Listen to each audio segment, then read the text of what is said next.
दोस्तों, welcome to my channel जहाँ पर हम उन इश्यूज़ के बारे में बात करते हैं जो कि करंटली न्यूज़ में रेलेवेंट हैं या फिर उन इश्यूज़ के बारे में बात करते हैं जिनके बारे में आपने प्रिंट या सोशल मीडिया पे कहीं न कहीं पढ़ा हो। ऐसे ही एक इश्यू है हरियाणा वायलेंस। हरियाणा के नूंह डिस्ट्रिक्ट के अंदर जो कि माइनॉरिटी मुस्लिम मेजॉरिटी एरिया है, उसके अंदर एक वायलेंस होती है जिसके अंदर राइट्स होते हैं जिसके अंदर 6 लोगों की ऑलरेडी डेथ हो चुकी है। इसके साथ-साथ 100 से ज़्यादा लोग इंजर्ड हो चुके हैं। जिन लोगों की डेथ हुई है उसके अंदर 2 होमगार्ड भी हैं जो कि लोगों की जान बचाते हुए अपनी जान गँवा। तो सबसे पहले समझते हैं कि एक्चुअल में हुआ क्या है? एक्चुअली होता क्या है कि हर साल वहाँ पर हरियाणा के नूंह डिस्ट्रिक्ट में एक ब्रिजमंडल जल अभिषेक यात्रा निकाली जाती है। उसमें क्या होता है कि एक मंदिर है वहाँ पर जो कि अरावली हिल से ढका हुआ है। उस मंदिर पे गंगा जल का गंगा जल दिया चढ़ाया जाता है शिवलिंग के ऊपर और उसके बाद 50 किलोमीटर दूर एक राधे कृष्ण का मंदिर है, वहाँ पर ये यात्रा जाकर खत्म होती है। तो इस बार भी वीएचपी उस यात्रा को करा रही थी। अब जैसे ही शिवलिंग पर गंगा जल चढ़ाने के बाद ये लोग आगे बढ़े, तो क्या होता है कि वहाँ पर एक रूमर स्प्रेड हो जाती है कि कुछ एक ब्लैक कलर की एसयूवी है और उस एसयूवी के अंदर मोनू मानेसर नाम का एक बजरंग दल का एक्टिविस्ट है। ये रूमर है या सच्चाई है ये हमें नहीं पता, लेकिन इस रूमर की वजह से वहाँ के जो लोकल्स हैं या वहाँ के जो लोग थे, जो ऑलरेडी प्रिपेयर्ड थे, जो मुस्लिम कम्युनिटी के लोग थे ऑलरेडी प्रिपेयर्ड थे, उन्होंने इस प्रोसेशन के ऊपर अटैक करना स्टार्ट किया, स्टोन पेल्टिंग करनी स्टार्ट की। जिसकी वजह से वो लोग अपनी जान बचाने के लिए एक नालगढ़ में जो मंदिर था जहाँ पर जल अभिषेक होता था, उस मंदिर के जाकर अपने आप को सेव करने की कोशिश की। अब उस मंदिर के अंदर वो 6 घंटे तक अपने 6 घंटे तक रहते हैं और उनको रेस्क्यू करने के लिए पुलिस जो है शाम के 6 बजे आती है। तो अराउंड 1 और 2 पीएम के अराउंड वो उस मंदिर के अंदर अपनी जान बचाने के लिए घुस जाते हैं, क्योंकि बाहर से वहाँ पेट्रोल पंप फेंके हैं, पेट्रोल बम जो कि पेट्रोल के अंदर बॉटल के अंदर पेट्रोल भरकर उसमें आग लगा के जैसे ही आप फेंकेंगे तो एक बड़ी सी आग बम की तरह फटता है। फिर वहाँ पर स्टोन्स फेंके जाते हैं, बिग-बिग बोल्डर्स फेंके जा रहे थे, इवन गन शॉट्स की भी बात की जा रही है। तो अपनी जान बचाने के लिए उस मंदिर के अंदर चले जाते हैं। उस मंदिर में वो शाम के 6 बजे तक जब पुलिस फ़ोर्स आती है, वहाँ पर से उनको रेस्क्यू करती है। जो पुलिस फ़ोर्स इस पोज़ीशन के साथ थे, उसके ऊपर भी अटैक होता है, जिसकी वज़ह से वो पुलिस फ़ोर्स वाले लोग भी इंजर्ड हो जाते हैं। ये कहा जा सकता है कि पुलिस फ़ोर्स सफिशिएंट नंबर में नहीं थे। तो ये तो है हमारा जो क्या इंसिडेंट हुआ है और ये इंसिडेंट जब यहाँ पर होता है, तो इसकी न्यूज़ आगे की डिस्ट्रिक्ट में भी फैलती है, जैसे कि सोहना रोड, भिवानी, फिर महेंद्रगढ़, इवन हमारे गुड़गाँव और दिल्ली तक भी न्यूज़ पहुँचती है और वहाँ भी थोड़ा बहुत वायलेंस होता है। गुड़गाँव में तो इवन एक मॉस्क होता है, उसको डिस्ट्रॉय कर दिया जाता है। इवन उसके जो इमाम हैं, जो कि सोशल मीडिया पे एक हिंदू मुस्लिम यूनिटी की वीडियोज़ डालते थे, उनको भी जान से मार दिया गया। तो ये है हमारा इश्यू, ये है हमारा कि हुआ क्या था उस दिन। अभी भी वहाँ पर सेक्शन 44 और कर्फ्यू लगा हुआ है, बहुत सारे डिस्ट्रिक्ट्स में इंटरनेट बैन है। अब हम समझते हैं कि आगे इस इश्यू को समझने से पहले हम ये समझते हैं कि मोनू मानेसर नाम का कैरेक्टर है कौन और ये क्यों इतना ज़्यादा इस इश्यू से रिलेटेड है। एक्चुअली मोनू मानेसर जो है एक बजरंग दल का एक्टिविस्ट है। वो 2011 के अंदर उसने बजरंग दल ज्वाइन किया और उसने एक गौ रक्षक मंडली या गौ रक्षक सेना टाइप की एक अपनी एक कुछ लोगों की ऑर्गेनाइजेशन टाइप की बना रखी है, जो इसमें ये कहता है कि हम गौ माता की रक्षा करने की कोशिश करते हैं, ताकि अगर कोई स्मगलिंग करने की कोशिश करे तो हम उसको रोकते हैं। वो इस टाइप की वीडियोस भी जो है सोशल मीडिया पे डालता रहता है, जिसमें वो दिखाता है कि मैं कैसे गौ माता को या हमने रेस्क्यू किया एक्सेट्रा। और इसके साथ-साथ वो अपनी जो माइनॉरिटी कम्युनिटी के अगेंस्ट जो हेट स्पीच है और हेट वीडियोस है वो भी डालता रहता है। इस वजह से इसकी सोशल मीडिया पे अच्छी खासी फॉलोइंग है। इस साल फरवरी के अंदर क्या होता है कि ये 2 लोगों को नासिर और जुनैद नाम के 2 लोग थे, जो कि एलिजेडली काऊ स्मगलिंग कर रहे थे, ऐसा इनका कहना है। लेकिन पुलिस ने को अभी तक इसके बीच में कोई प्रूफ नहीं मिला है कि वो काऊ स्मगलिंग कर रहे थे। तो उनको ये पकड़ता है और उनको मारता है और उनके मारने की वजह से उनकी डेथ हो जाती है और उनकी जो बर्न्ट बॉडी है वो एक कार के अंदर मिलती है। तो ये एलिज किया जाता है कि इसके पीछे मोनू मानेसर का हाथ है। इसके लिए भरतपुर पुलिस, राजस्थान पुलिस एक केस रजिस्टर करती है इसके अगेंस्ट और इसको अरेस्ट करने की कोशिश करती है, लेकिन अभी तक इसको अरेस्ट नहीं कर पाई है और ये फरार है। सोशल मीडिया पे वीडियोस बनाता है लेकिन ये फरार है। इस वजह से माइनॉरिटी कम्युनिटी को ये लगता है कि ये जो मोनू मानेसर नाम का आदमी है, इसको एडमिनिस्ट्रेशन जो है या पुलिस है वो जानबूझ के बचाने की कोशिश कर रही है। तो उनका जो ट्रस्ट है वो पुलिस के ऊपर नहीं रहता है। जो माइनॉरिटी कम्युनिटी है उनका ट्रस्ट नहीं रहता है। उनको ये लगता है कि हमारे 2 लोगों को इसने जान से मार दिया, फिर भी इसको फ्रीली ये घूम रहा है सोशल मीडिया पे वीडियोज़ बना रहा है। तो इसलिए इन लोगों ने क्या किया था, इन लोगों ने वीएचपी जो कि ये ऑर्गेनाइज़ करती है सारा का सारा इवेंट, उसको बोला था कि आप मोनू मानेसर को लेकर नहीं आइए। अब हुआ क्या था, इसके पीछे के बैकग्राउंड में क्या चल रहा था वो मैं बता देता हूँ कि जैसे मोनू मानेसर और बिट्टू बजरंगी टाइप के लोग थे, वो भी बजरंग दल का एक एक्टिविस्ट है।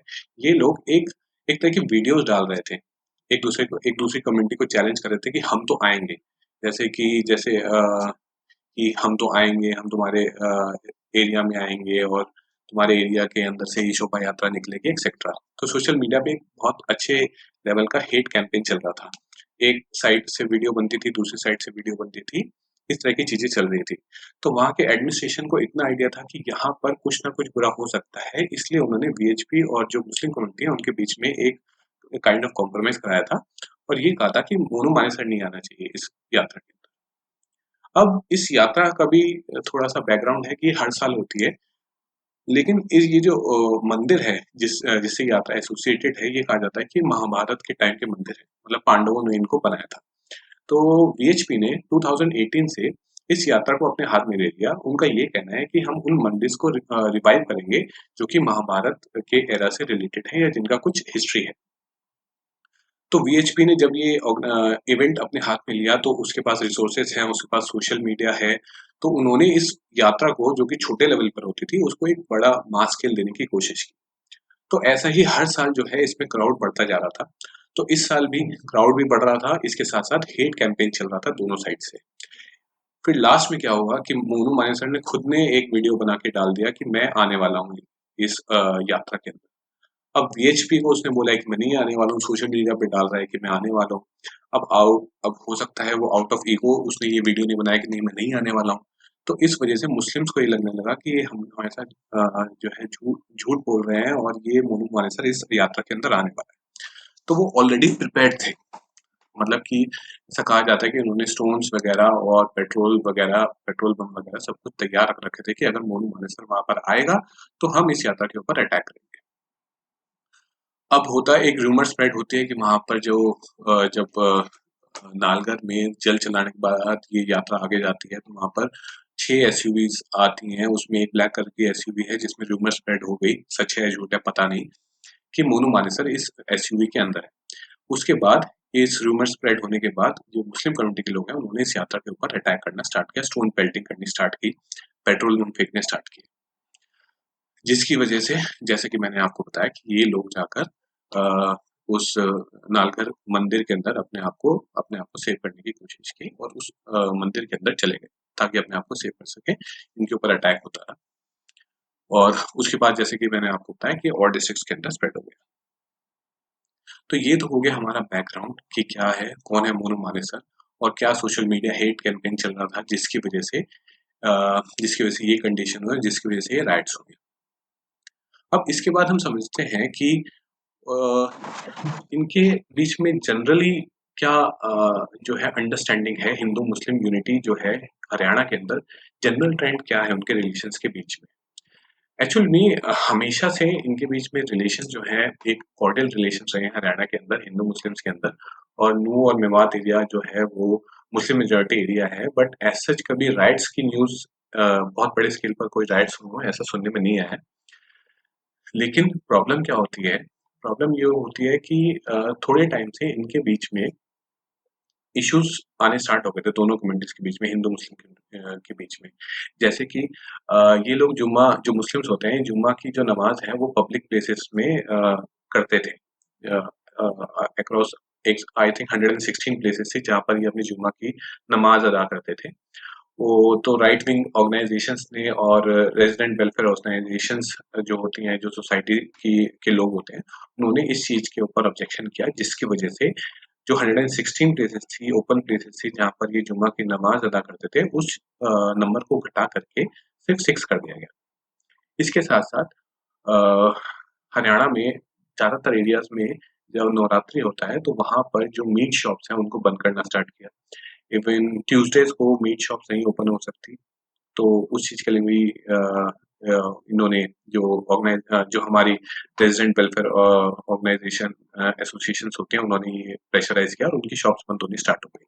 जनरली मुस्लिम्स का ये होता है कि हमें फ्राइडे की छुट्टी चाहिए, जबकि हिंदूज होते हैं, जो पायस हैं, वो ट्यूसडे को मानते हैं कि ट्यूसडे हमारा पायस है। तो एक बिल्डअप तो हो रहा था, उसके साथ ये गौरक्षक के भी इश्यूज हो रहे थे, सोशल मीडिया पर आते रहते थे फेक न्यूज या रियल न्यूज, यहाँ पर ये जो काउ विजिलेंटेस होते हैं जो कि गौरक्षा के नाम पर लोगों को पीटते थे, मारते थे, ये सब चीजें चलता था। तो इन जनरल इनके बीच में एक हेट्रेड टाइप का एनवायरनमेंट तो बन रहा था। उसके साथ साथ अभी थोड़े दिन पहले एक पटौदी में महापंचायत हुई थी, जिसके अंदर ओपनली माइनॉरिटी कम्युनिटी को मारने के लिए इस टाइप की हेट स्पीच दी गई थी। तो एक टेम्पो तो बिल्डअप हो रहा था, और जब वो एक ये आपकी जो जल अभिषेक यात्रा थी, इसके ऊपर वो बिल्डअप होते होते एक फ्लैश पॉइंट पे पहुंचा, और जिसकी वजह से ये राइट्स हुए। अब हम ये समझते हैं कि यहाँ पर पुलिस का क्या रोल था। वो बहुत इंपॉर्टेंट है, क्योंकि पुलिस ऑलरेडी ये समझ चुकी थी, क्योंकि सोशल मीडिया पे जिस तरीके से हेट कैंपेन चल रहा था, पुलिस को इतना आइडिया होना चाहिए था, इंटेलिजेंस होनी चाहिए थी कि कुछ ना कुछ इश्यूज तो यहाँ पर होने वाला है। ऑल्दो उन्होंने लोगों को बिठा करके एक कॉम्प्रोमाइज करवा लिया था कि मोनू मानेसर नहीं आएगा, बट देन ऑल्सो आपको आइडिया होना चाहिए कि वो सब लोग, इवन जो हिंदू राइट विंग ऑर्गेनाइजेशन के लोग थे, वो भी अपने साथ वेपन्स कैरी कर रहे थे, और जो मुस्लिम से ऑलरेडी स्टोन्स लेकर बैठे थे और वेपन्स लेकर बैठे थे। तो दोनों साइड के लोग जो हैं वेपन्स के साथ रेडी थे। तो इंटेलिजेंस फेलियर ये कहा जा सकता है, और सफिशिएंट फोर्स जो है डिप्लॉय नहीं की गई, जिसकी वजह से जो ये इश्यू है वो इतना ज्यादा बढ़ गया, और इतना ज्यादा प्रॉपर्टी का डिस्ट्रॉय हुआ, लोगों को मारा पीटा गया है। और इवन सबसे जो बुरी बात है वो ये है कि स्टोन बेल्टिंग में बेचारे जो छोटे बच्चे थे और जो लेडीज थी, उनके ऊपर भी अटैक किया गया। इवन ये कहा जाता है कि दूसरी साइड से मुस्लिम कम्युनिटी के लोग हैं, वहाँ पे लेडीज ने भी और बच्चों ने भी स्टोन बेल्टिंग की है। अब ये न्यूज़ वेरीफाइड नहीं है, बट ऐसा कहा जाता है। अब यहाँ पर ये समझने की बात है, अच्छा, यहाँ पर मुस्लिम लोग ये भी कह रहे हैं कि जो रूट डिसाइडेड था उनका जाने का, उस रूट से उन्होंने डाइवर्ट किया। लेकिन अगर उन्होंने डाइवर्ट भी किया, या और ये भी कहा जा रहा है कि उन्होंने कुछ उल्टे सीधे स्लोगन्स किए, जैसे जीजा आ रहे हैं, या मूल्य काटे जाएंगे, इस टाइप की के स्लोगन्स भी किए।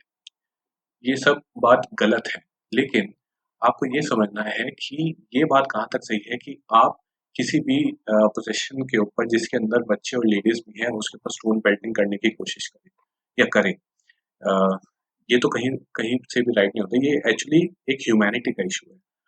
आपको एडमिनिस्ट्रेशन के ऊपर, पुलिस के ऊपर थोड़ा सा ट्रस्ट होना चाहिए, जिसकी आप अपनी कंप्लेन कीजिए, अगर वो सुनी नहीं जाती तो और अपने इश्यूज उठाइए, लेकिन किसी के ऊपर स्टोन पेल्टिंग करना है या कुछ करना, ये तो कहीं से राइट नहीं है। अच्छा, मुस्लिम कम्युनिटी ये कहते हैं कि हमारा पुलिस के ऊपर जो है वो ट्रस्ट उठ चुका है। उनका ये कहना है कि जो लोग जो मोनू मानेसर टाइप का आदमी, जिसने हमारे 2 लोगों को जो गिल्टी भी नहीं थे, उनको सिर्फ मार दिया, और उस आदमी को पिछले 6 महीने से या 5 महीने से पुलिस अरेस्ट नहीं कर पाई है, तो हम पुलिस के ऊपर ट्रस्ट कैसे करें? और इस टाइप की वीडियोज़ जो है सोशल मीडिया पे आनी स्टार्ट हो गई थी। अब क्या होता है?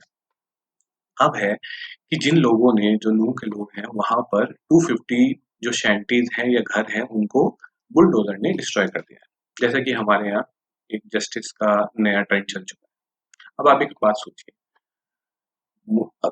मुस्लिम कम्युनिटी में मान लीजिए कि बाहर के लोग, जो कि जिसकी ज़्यादा चांसेस है, बाहर के लोग यहाँ पर आएँ, नूह के अंदर पत्थरबाजी करें या लोगों को मारें, और उसके बाद फिर से वापस चले जाएँ।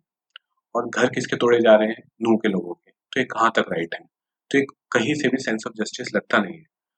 या क या किसी में अगर 15-16 साल का लड़का है जो कि अपने माँ-बाप की बात सुनता ही नहीं है, वो जाता है, क्योंकि बहुत इनको रेडिकलाइज़ करना आसान होता है, और जाकर पत्थरबाजी करके आ जाता है।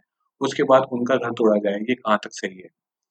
तो मुझे ये लगता है कि ये जो इस टाइप का जो इंस्टेंट जस्टिस वाला जो जो हमने अपना लिया है, जिसको हम प्रेज़ कर रहे हैं, ये बहुत ही गलत चीज़ है, क्योंकि बाहर के लोग आके भी इस टाइप की एक्टिविटी कर सकते हैं, और जिसकी वजह से सफ़र इन लोगों को करना पड़ेगा। हालाँकि ये चीज़ है कि किसी भी कम्युनिटी के लोगों को ये इंश्योर करना चाहिए कि बाहर के कोई भी लोग आकर इस तरीके की, जो मिसक्रेंट्स हैं, वो आकर इस तरीके की एक्टिविटी ना करें। ट्राई करना चाहिए, हालाँकि ये हर बार पॉसिबल नहीं होता कि आप किसी को प्रिवेंट कर सकें कि वो आकर इस तरीके की चीज़ ना करें। तो मुझे लगता है कि बुलडोज़र वाली जस्टिस जो है, ये जस्टिस से ज़्यादा बहुत ज़्यादा इनजस्टिस हो रहा है। कुछ लोग अपनी पूरी लाइफ की जमा पूंजी इकट्ठी करके एक घर बनाते हैं और उसको आप 2 मिनट में तोड़ देते हैं। तो ये मुझे लगता है कि थोड़ा सा हमें इस चीज़ से बचना चाहिए। इनफैक्ट ये करना ही नहीं चाहिए, because this is not the justice system that our constitution makers have एनविजन्ड।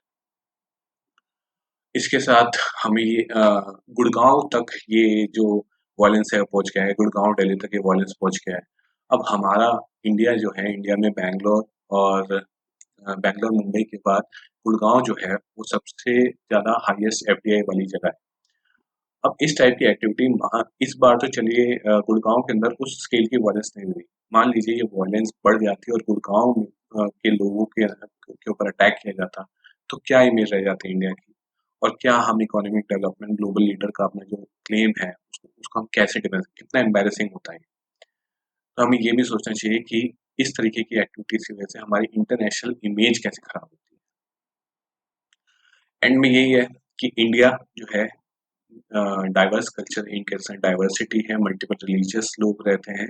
हम सबको किसी ना किसी तरीके से एक दूसरे के साथ एक यूनिटी के साथ एक दूसरे की रिस्पेक्ट करते हुए, एक दूसरे के कल्चर्स को रिस्पेक्ट करते हुए दोनों कम्युनिटी को एक साथ रहना पड़ेगा और तभी ये देश आगे बढ़ पाएगा।